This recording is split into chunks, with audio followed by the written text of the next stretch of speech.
Hey everybody, welcome to the Blendr Report, where news beats rational thinking. I'm your host, Jonathan Harvey. This is your co-host, Liam DeBoer. Liam, what are we talking about today? Oof. Well, there's only one thing to talk about. Have we crossed an invisible line? The assassination of Charlie Kirk in the escalation of political violence. So we'll quickly go over a few of the details here, but then get into the broader question of where does this leave the world headed? All right, let's get started. So, Charlie Kirk was shot and killed during a Turning Point USA event at Utah Valley University. The single bullet struck him in the neck while he was taking audience questions. He was transported to a regional hospital and later pronounced dead. Utah's governor, Spencer Cox, immediately condemned the act as a, quote, political assassination. After initial confusion, including brief detentions, police now say no suspect is in custody and a manhunt is going on. Obviously, there's been a lot of different reactions to this, Yes. Many expressing sorrow, anger, and concerns. Yet a shockingly large number of commentators have even expressed glee, which is deeply unsettling. I think Konstantin Kisin put it pretty well when he said, tonight feels like some sort of invisible line has been crossed that we didn't even know was there. He likened it to 9/11 when it was obvious that the world had changed forever, but you just didn't know how yet. So what's your initial thoughts here, I guess? Yeah, I mean, look, this is not the first time we're seeing political violence taken against the right, by the left, which I personally believe is charged by a lot of the left-wing rhetoric. I think, you look at Charlie Kirk for a moment here, and you see that Matthew Dowd was just fired from MSNBC for his statement, which basically didn't justify it, but it had the tone of, well, yeah, he was murdered, which is too bad, but you shouldn't feel that bad about it, and here's why. It's sort of justification through moral language, which is completely wrong. You look at the narrative on social media, you have people justifying it like Dowd. You have people talking about, how it's ironic that he was killed with a gun while supporting, Second Amendment rights, which is, again, not some salient point. You're not brilliant for saying that. You're a hypocrite for being anti-2FA and then cheering on a guy that gets gunned down. Yeah. And then there's a lot of other things that are much worse. Like much worse, that people are saying that they're happy that he's been killed and that his kids are going to grow up without a father. I have a young kid. I look, this is a big difference. This is a very, very big difference. You and I sit here and we do political commentary, and quite often we're on the right. Now, you and I do take things issue by issue, but that's usually where we land because of who's been in charge for so long and the landscape we're in. But here's the thing. I'm a lot of things that people may not like. I would never ever cheer on the death of someone as a political opponent like this. And you can there's just no way to excuse that. There's no way to excuse the fact that that's where their camp is currently at. That is justified, it's amplified, it's enabled. We don't do things like that. Decent people don't do things like that. And I think you need to be able to step outside the political sphere for a second and be like, hey, he was a good man that had reasonable conversations with people he disagreed with, but now he's left behind 2 young kids and a wife. Saying anything other than feeling bad and condemning the action is wrong. It's worse than that, because it's not just that they're justifying it. If you look at how the left-wing sphere, especially online, and again, this, as you're pointing out, even MSNBC, so these aren't fringe organizations or people, like these are national news networks. But go look at Blue Sky, like the liberal alternative to Twitter, right? Man, they went off last night. Quote, I hope they do Joe Rogan next. Ben Shapiro next. Honestly, as much as I want to say, okay, do Ben Shapiro next, we really got to start rooting for a good Samaritan to hit up Dennis Prager, J.K. Rowling, Elon Musk. Like, this is the equivalent of, when you think about it as a tribe, take us out of our modern sphere of how you feel about any single person, the characters in the game. This is equivalent to a tribe holding up ahead of the neighboring tribe that they view as enemies, and everybody cheering and getting a bloodthirst for more. Yes. That's the psyche that's going on right now within them.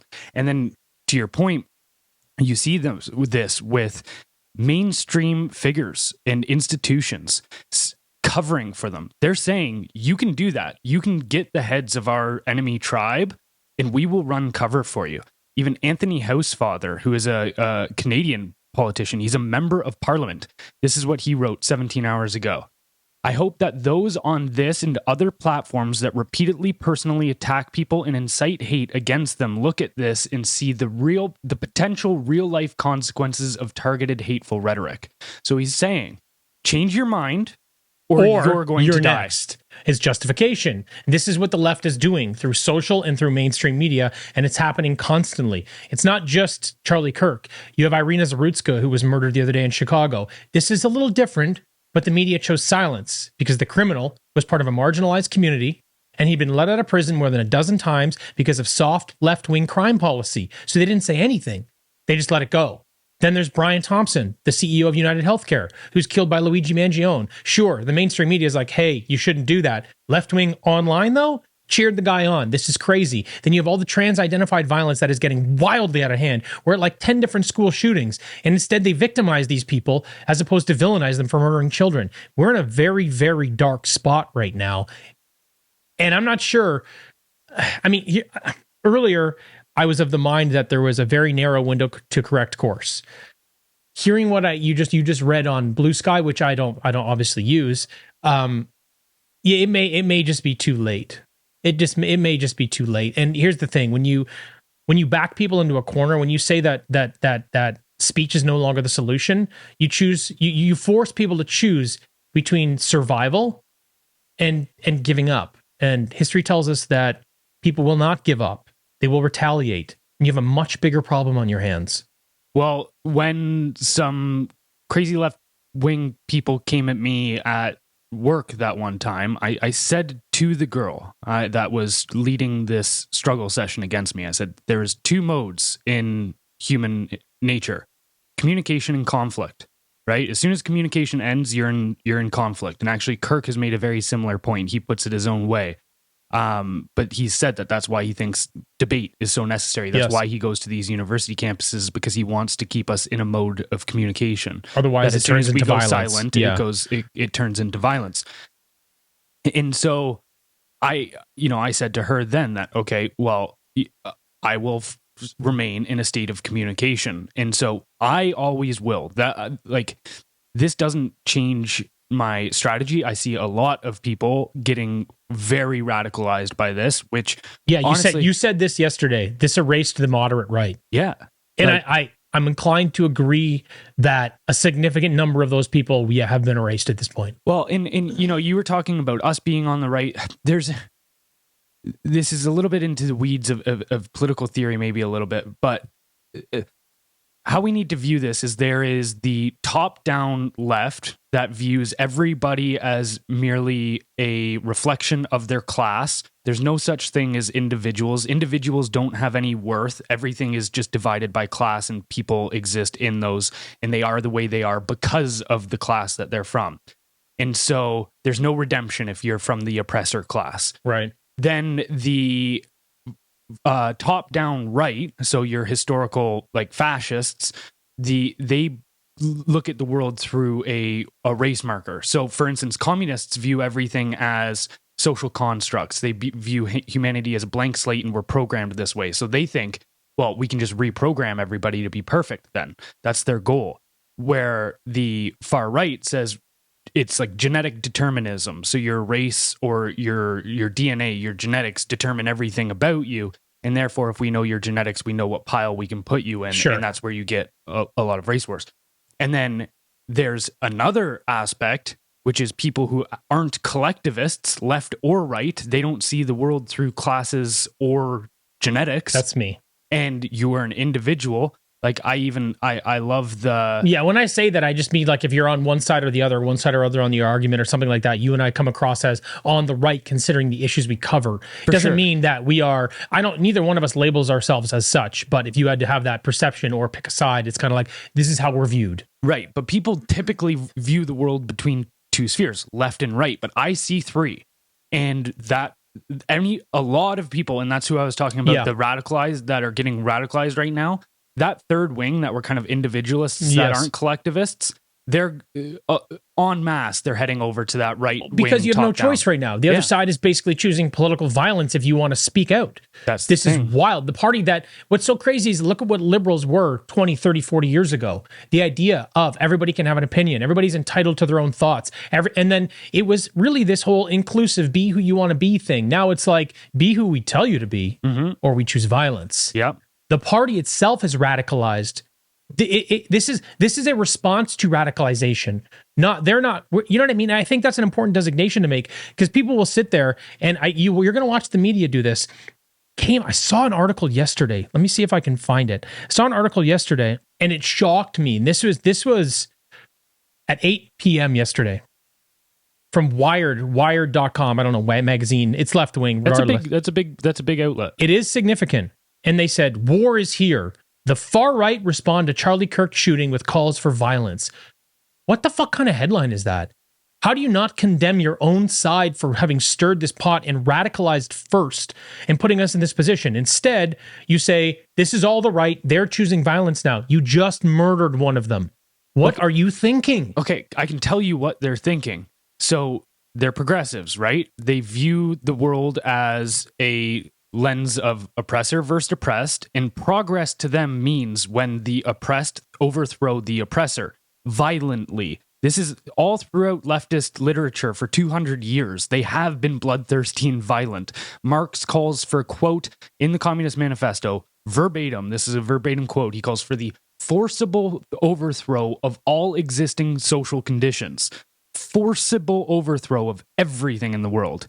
It is a call for like Joker-style chaos. That's what he's calling for. And that's what they're giving us. And so what these progressives think is, we know what is moral for the world. They actually view themselves as a scientific dictatorship. They go, everything we do is based on science. Objectivity. This is completely rational.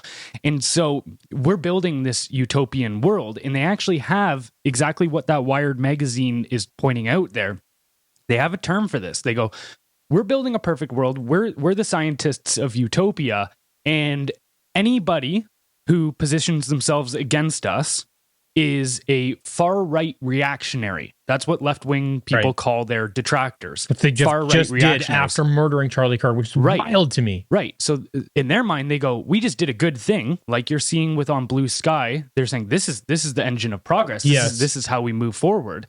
And then when you take an issue with it, you're a dangerous far-right, dangerous person who's looking for war. Right. This is going to get ugly, man. This is going to get very ugly. I don't see how it doesn't. Like I was saying, I don't, because the thing is, like you said, you're sort of, because of the actions on the left, they're starting to get an opposite and maybe equal or greater than reaction from the right. Like it's coming because people won't just lay down and die, and people refuse to, like First Amendment in America. These people are going to fight for free speech until they die. So now that you're attacking the guy, it's hard to, like, Charlie Kirk was a decent guy. Like, he was not one of those people that was aggressive and mean and terrible and vilified. He was a very decent guy. And so for me, it's just like, it's almost worse. I mean, it's all terrible, but it's almost worse in shifting, worse in the sense that it will shift more people over to this more radicalized perspective and take a radicalized stance. I mean, we were talking the other day about how Canadians don't feel safe in their own homes anymore. Over 50% of Canadians don't feel safe in their own homes. And over 54 or 55% feel the justice system is actively working against them. That's here in Canada. What do you think's happening down in the States? Like this, if one more thing happens, I already think this is boiling over, but if one more thing happens, if something, I'm a little scattered, but here's the thing. When you look at what's happening on Blue Sky, and then you look at social media and mainstream media, and you look at how they're enabling and amplifying, and they're creating these left-wing extreme ideologists that are carrying out these crimes. That's what's happening. And then you see how this is treated on social media. You see what these people in Blue Sky say. You're enabling more people to go do the same thing. If this continues, this gets very, very ugly very quick. And if I'm being honest with you, the right-wing people are the ones with the guns. Yeah, and that's the thing, is that is the pathological side of the right, is they know how to use force, and all throughout history that's been the case. And so it gets scary very quickly. And I want to walk people through this progression of how we got to this point, because if, you know, even actually Konstantin Kisin, right? I actually kind of disagree with him when he says, I agree with him when he says that this is a inflection point, essentially. But what I disagree with is that we don't know where we are or where we're headed. I can see clearly where this is headed, and this is what I've been trying to tell people. And when I try to break these ideas apart, is being like, put the pieces together. Like, I'm giving you the past. Put the next 2 steps and see where we're heading. Not to discredit, because I agree with your perspective. People often need an instance to understand that kind of perspective. Humans don't see that well into the future. They believe that things are more theoretical, and they always think we'll do things differently this time. Right. So when they see it, then they go, "Oh God, here we are." Well, okay, so I'll give you the last 5 steps that we have definitively gone through in this political radicalization of the left, and also this slide into totalitarianism. So in 2015, from 2010 to 2015, that's when we started hearing universities talk about weird, crazy things, right? And starting to label speech as harm and giving people safe spaces. And we were like, what's going on these university campuses? This is kind of weird. Well, the first thing that they were doing was reframing disagreement to their ideas as harm. That brings speech into the realm of violence, and that then means that violence is speech. So to them, these kind of assassinations are them communicating. This is communication to them. And so this is where they said, okay, well, this now gives us the right to ruin your reputation, to take away your social status if you disagree with us. That was their first step into dehumanizing their opposition, was, okay, you just, no more social status for you. That's when cancel culture kicked off in 2016. We went through a wave where they just said, what can we ruin people's lives for? That was another step. Then in 2021 and 2023, when this wasn't working, when they were still going, why are people still disagreeing with us? Why are there these right-wing reactionaries? Well, how do we need to deal with them? That's when censorship came in. They just said, fine, you can't talk anymore. It's not that you can talk and then I'm going to say something bad about you. It's, nope. No silence, please. And then when that didn't work from 2021 to 2023, and they still went, but people are still disagreeing with us. Actually, they're right. They won the COVID narrative.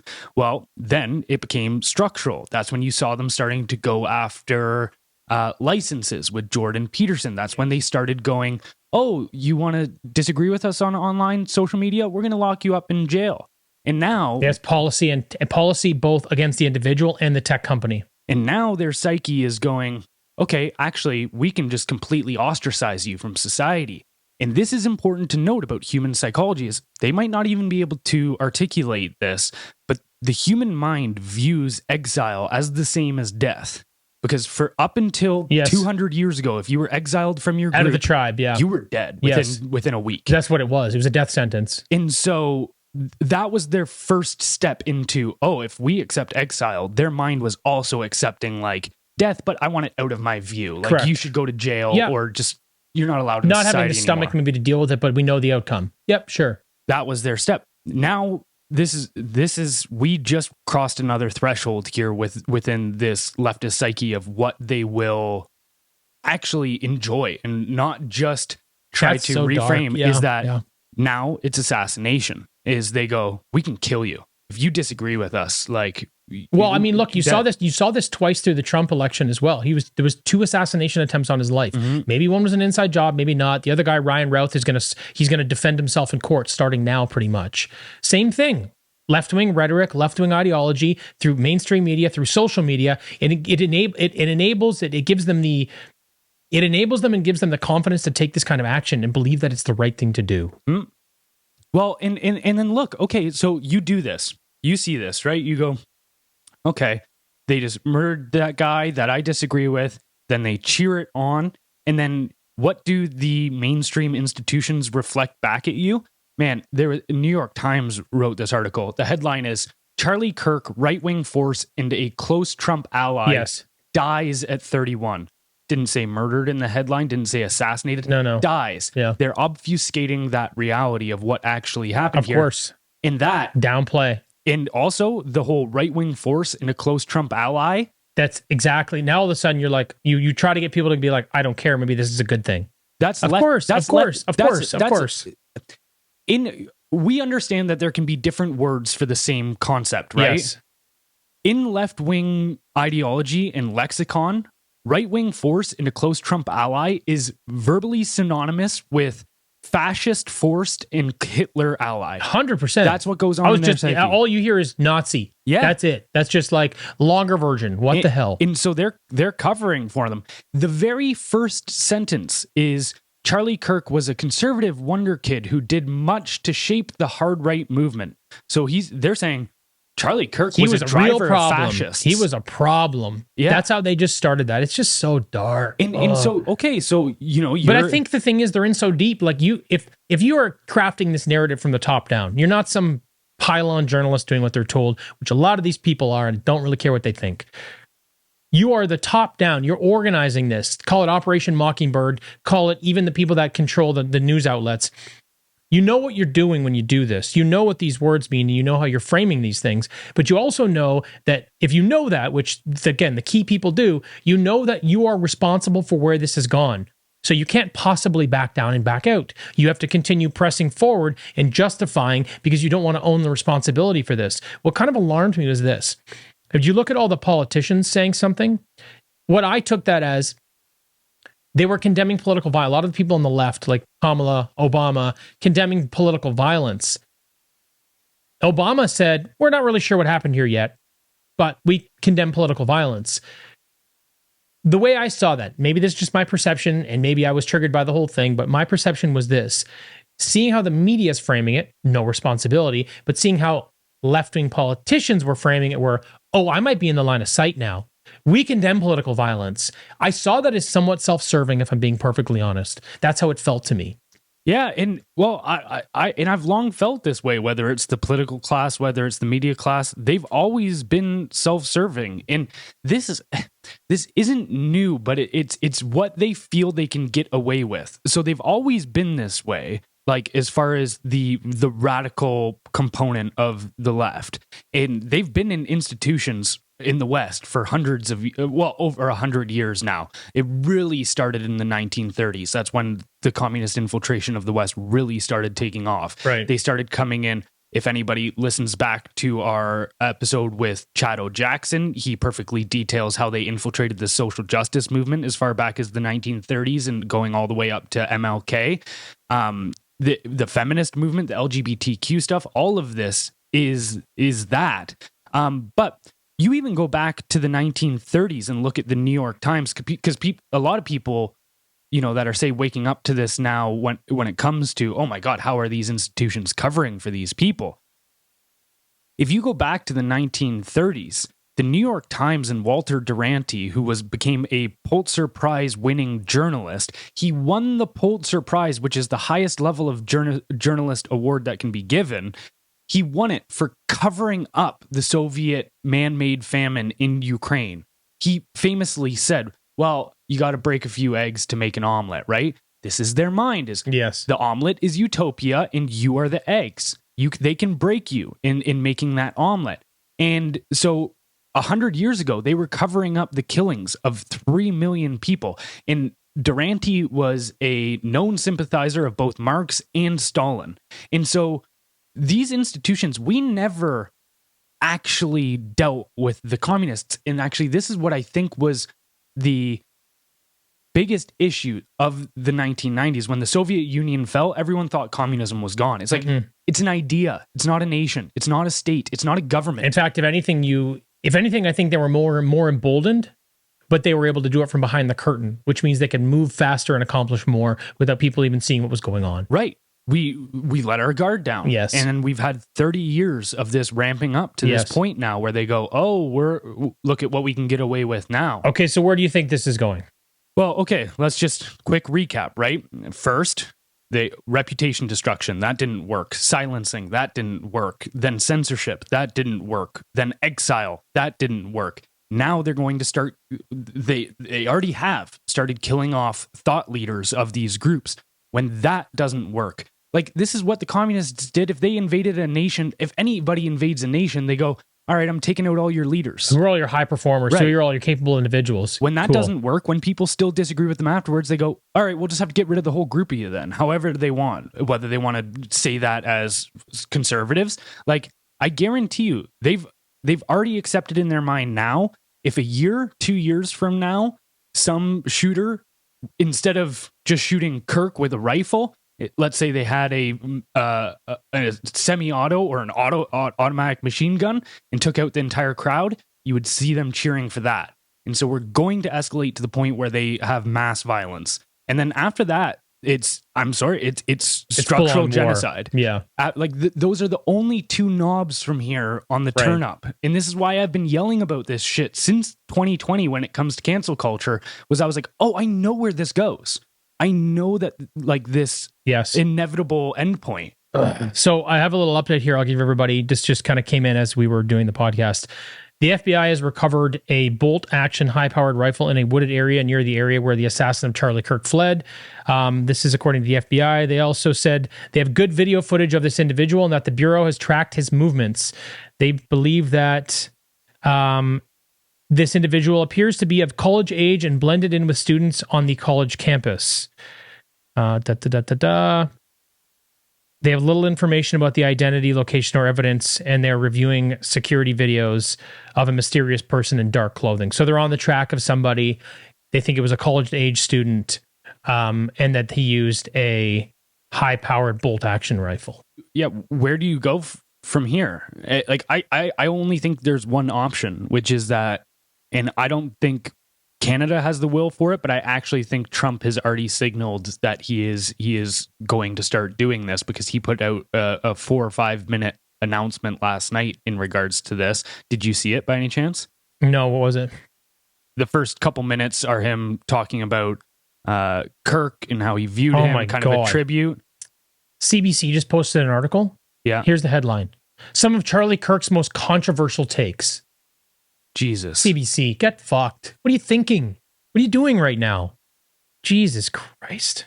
And then, so he starts off kind of with a tribute to Kirk, but then ends with essentially saying he's going after this movement.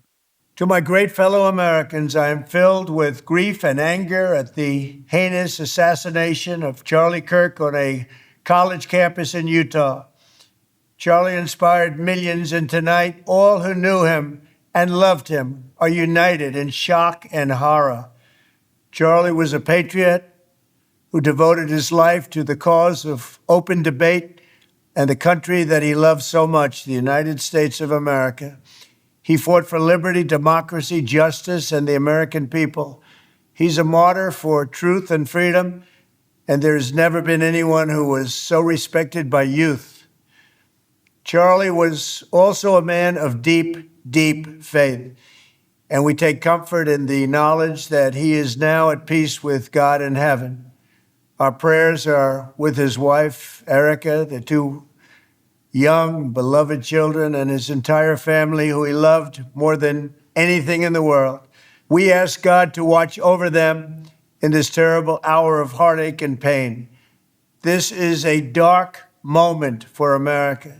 Charlie Kirk traveled the nation, joyfully engaging with everyone interested in good faith debate. His mission was to bring young people into the political process, which he did better than anybody ever, to share his love of country and to spread the simple words of common sense. On campuses nationwide, he championed his ideas with courage, logic, humor, and grace. It's a long past time for all Americans and the media to confront the fact that violence and murder are the tragic consequence of demonizing those with whom you disagree day after day, year after year, in the most hateful and despicable way possible. For years, those on the radical left have compared wonderful Americans like Charlie to Nazis and the world's worst mass murderers and criminals. This kind of rhetoric is directly responsible for the terrorism that we're seeing in our country today, and it must stop right now. My administration will find each and every one of those who contributed to this atrocity and to other political violence, including the organizations that fund it and support it, as well as those who go after our judges, law enforcement officials, and everyone else who brings order to our country. From the attack on my life in Butler, Pennsylvania last year, which killed a husband and father, to the attacks on ICE agents, to the vicious murder of a healthcare executive in the streets of New York, to the shooting of House Majority Leader Steve Scalise and 3 others. Radical left political violence has hurt too many innocent people and taken too many lives. Tonight, I ask all Americans to commit themselves to the American values for which Charlie Kirk lived and died, the values of free speech, citizenship, the rule of law, and the patriotic devotion and love of God. Charlie was the best of America, and the monster who attacked him was attacking our whole country. An assassin tried to silence him with a bullet, but he failed, because together we will ensure that his voice, his message, and his legacy will live on for countless generations to come. Today, because of this heinous act, Charlie's voice has become bigger and grander than ever before, and it's not even close. May God bless his memory, may God watch over his family, and may God bless the United States of America. Thank you. One thing I'll give Trump credit for is he's taking action. So this is what he's done through this administration so far. And anybody who, Trump is this hateful dude who wants to send everybody to violence, when he talks there, he says, what's the best way that you can remember Charlie Kirk is to live by free speech, the rule of law, to God, family, all of this. It's like, you would not get that on the other direction. Not a chance. You'd be vilified. Everybody on the right would be a terrorist, and they'd be vilified. If it was a white Christian man that killed someone on the left, the entire media would flip upside down for weeks on end. So what he's saying there, and he's trying to signal to his base, is going, remember your principles, and stick by them. They are good principles. The difference is on the other side, just like that scenario that you're just pointing at. If that were to happen, do you think these core principles and virtues supposedly of this woke movement being compassion and justice and fairness, like an empathy for everybody, do you think you would hear any main left-wing figure go, we need empathy? I'm not even saying that would be the appropriate response, but they would not fall back to their principles. Not a chance. This is the problem you have, is you have a two-tiered society where one gets to set the rules and not live by them, while the other one has to live under them or face the consequences. This is wild. Well, and they're trying to make their boogeyman, right? Like, okay, sure. If you truly thought Trump was Hitler and going to turn into a right-wing fascist force and crack down on everybody and take away everyone's freedoms, like, how would you force his hand? Now, I'm not saying that's what he's going to do. No. However, I will say, like, he is in a extremely tough position right now, because he has to deal with this.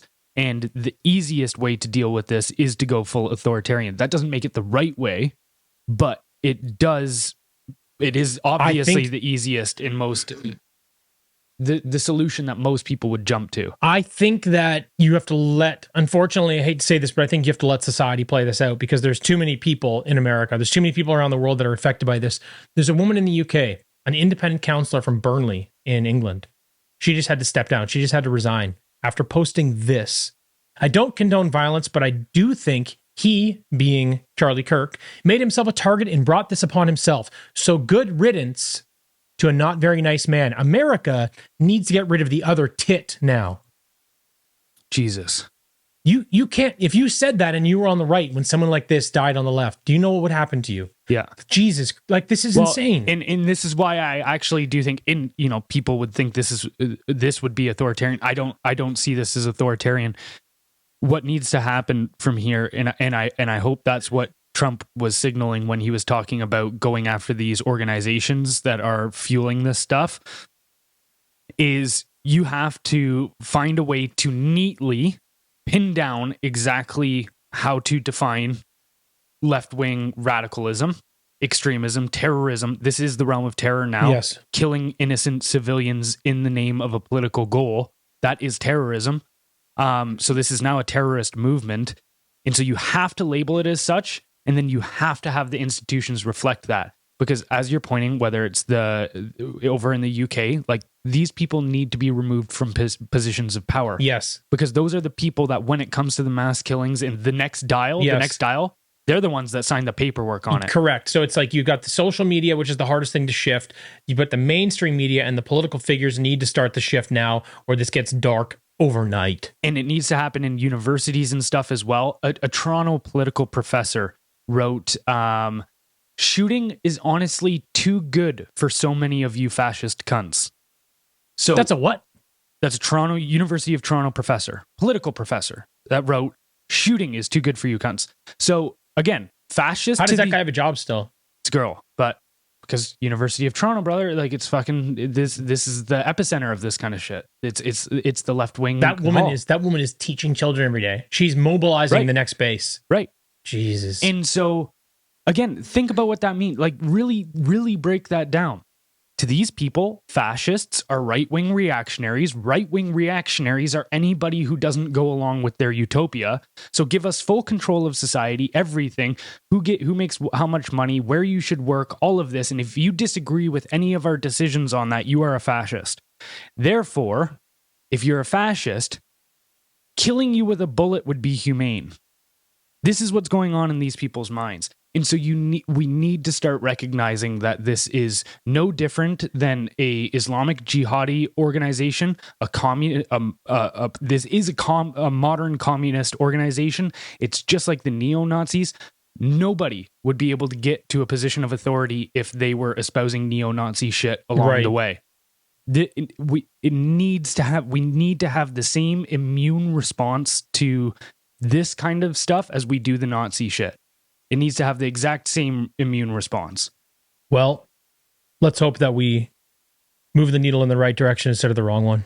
Yeah, at this point, we need to change it by law because, actually, to your point about letting it play out culturally, I think if we play it out culturally and not use the rule of law and actually deem these organizations this way and then take them out of, not obviously that way, but take them out of positions of power, then it's inevitable that this violence just snowballs. Yeah, I think it's going to get worse before it gets any better, but I think you're right that because culture, and there's too many people, it's going to play out its own way, but I do think the right step for him is to start implementing policy to try to curb the organizations and get some of these people out of prominent positions that can espouse this nonsense and continue pushing it forward. And I guess, the last thing that I'd maybe want to leave off here is because a lot of people are probably sitting around going, well, what can we do about it? At this point, again, I don't condone any offensive action when it comes to this in terms of like people in your community or anything like that. Yeah. However, I would take stock and use this as a litmus test for people, your friends, your family, your community members, whatever, that if they are openly cheering this on and they are happy that someone they deemed a right-wing fascist is dead, and you hold similar beliefs, even if you're maybe only 60% aligned with Kirk, they see no difference. If you're 10% aligned, you're the exact same. Understand that these people are hostile to you in their mind now. And like they could see something like this happen to somebody, whether it's you, me, all of this kind of stuff. It's the exact same shit as the unvaccinated. And this is, it turned my view on, I will never view humanity after this, or the same after that, which was, I could hear people talking and be like, oh, if I didn't get vaccinated, like you wouldn't, not only would you cover for the authorities if they put me on a train to a camp for an unvaccinated camp, but like you would potentially snitch on me. You would potentially make the call to say this person isn't that. And so like these are the type of people that we're dealing with now. And the problem is they all hide in plain sight. Yeah. So yeah, just take stock, keep yourself at an arm's length from these types of people. Again, you don't even need the drama. Just understand that they are hostile to you at this point and try to, this is why we need, alternative spheres. And we'll see how everything plays out, but stay safe out there. All right. Bye, everybody.